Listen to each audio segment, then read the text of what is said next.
अब इस रोड का आउटर एज हम क्या करते हैं, कुछ इस ढंग से उठाकर रखते हैं, यानी रोड का ये किनारा इस हॉरिजॉन्टल लाइन के साथ एक सर्टेन एंगल थीटा फॉर्म करता है और इसकी हाइट हॉरिजॉन से सर्टेन उठ जाती है अगर हम इस हाइट को एच मानते हैं।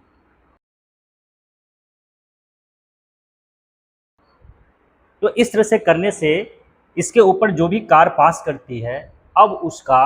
मैक्सिमम सेफ स्पीड बढ़ जाता है।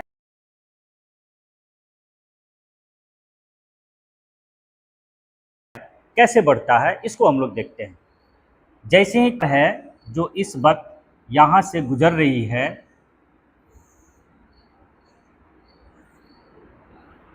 इस पर लगने वाले फोर्सेस कौन कौन से होंगे, तो ये हमारा वर्टिकल डायरेक्शन को शो करेगा, वर्टिकली अपवर्ड, और ये हमारा शो करेगा vertically downward direction, vertically upward, और ये वर्टिकली डाउनवर्ड डायरेक्शन शो करता है। अब इस कार पे लगने वाले फोर्सेस को हम लोग देखते हैं कि इस कार पे अभी कौन कौन से फोर्स काम कर रहे हैं।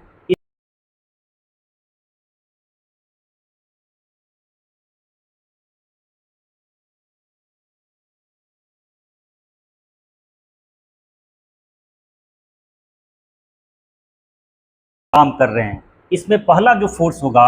वह इसका वेट होगा, जो इस पर वर्टिकली डाउनवर्ड काम करता है, और इस वेट का value mass of the car into acceleration due to gravity के बराबर होगा। दूसरा फोर्स कौन सा होगा, चूंकि इस कार का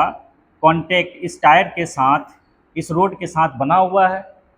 चूंकि यह कार इस रोड के साथ कांटेक्ट में है, तो इस रोड का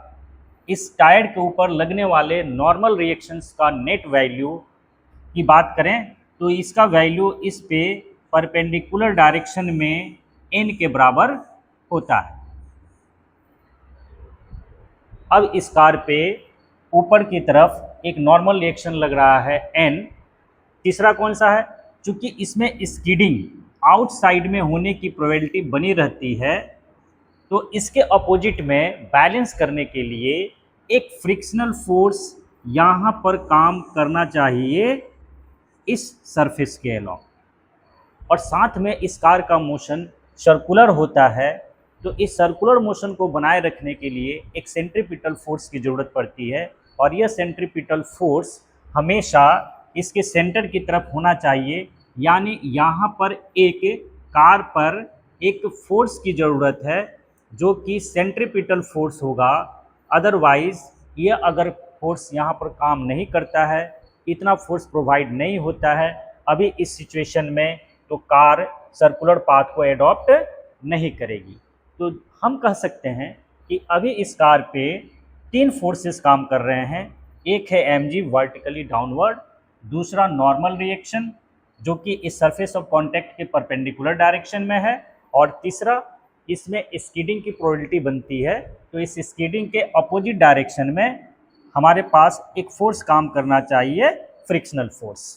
अब हम देख रहे हैं कि इसको सर्कुलर मोशन में बनाए रखने के लिए सेंट्रीपिटल फोर्स की ज़रूरत होती है, तो ये सेंट्रीपिटल फोर्स कहाँ से आएगा, कहाँ से प्रोवाइड होगा। इसके लिए हम इस कार की एक फ्री बॉडी डायग्राम फॉर्म करेंगे और देखेंगे कि हॉरिजॉन्टल डायरेक्शन में जो सेंट्रीपिटल फोर्स की ज़रूरत है वो कहाँ से मिलेगा। तो चलिए इसकी एक फ्री बॉडी डायग्राम ड्रॉ करते हैं।